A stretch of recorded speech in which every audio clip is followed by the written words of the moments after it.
RTC కార్మికుడు శంకర్ గౌడ్ మృతి అత్యంత బాధాకరమని ఎమ్మెల్సీ అద్దంకి దయాకర్ అన్నారు. అయితే కేంద్ర మంత్రి బండి సంజయ్ ఈ మృతిని రాజకీయం చేస్తున్న తీరు హేయమని ఆరోపించారు. నర్సంపేటలో ఉద్రిక్తతలకు బండి సంజయ్ కారణమయ్యారని ఆయన ఆరోపించారు.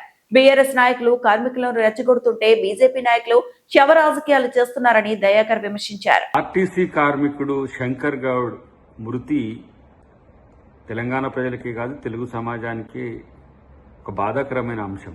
ఎందుకంటే కార్మిక హక్కుల కోసము లేదంటే ఉద్యోగుల బెనిఫిట్స్ కోసం జరుగుతున్న సమ్మెలో తను ప్రాణాలు కోల్పోవడం అనేది అత్యంత బాధాకరం.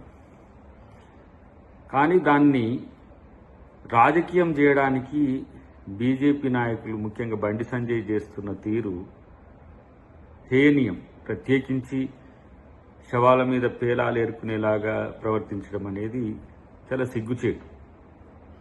ఒకవైపు బీఆర్ఎస్ నాయకులు రెచ్చగొట్టే ప్రకటనలు చేసి కార్మికుల యొక్క సెంటిమెంట్ను రగిలించి ఆత్మహత్యలకు పురిగొల్పేటట్టుగా చేస్తుంటే, మరొక వైపు చనిపోయిన కార్మికుల యొక్క మృతదేహాలతో రాజకీయం ఓట్లు ఏరుకోవాలనే ఒక ఆలోచన బీజేపీ చేయడం అనేది సిగ్గుచేటు.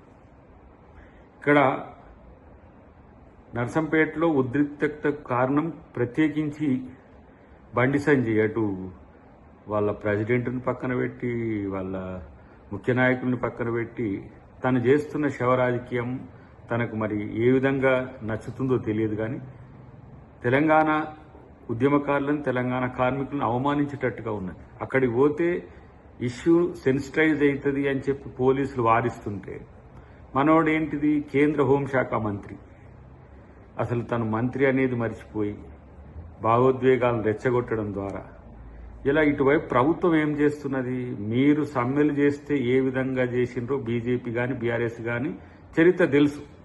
గతంలో 52 రోజులు చేసినప్పుడు 30 మంది పైచిలకు చనిపోతే బీఆర్ఎస్ ప్రభుత్వం ఏం చేసిందో తెలుసు.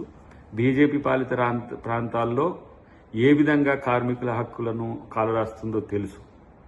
కానీ ఇక్కడ ప్రభుత్వం ఒక ముఖ్యమంత్రి క్యాబినెట్లో చర్చించడమే కాకుండా చనిపోయిన కుటుంబానికి ఎక్స్గ్రేషియాతో పాటు వాళ్ళ సమస్యల పరిష్కారానికి అధికారులతో కలిసి మంత్రులతో కలిసి ఒక పరిష్కారం కొరకు వెతుకుతున్నాడు.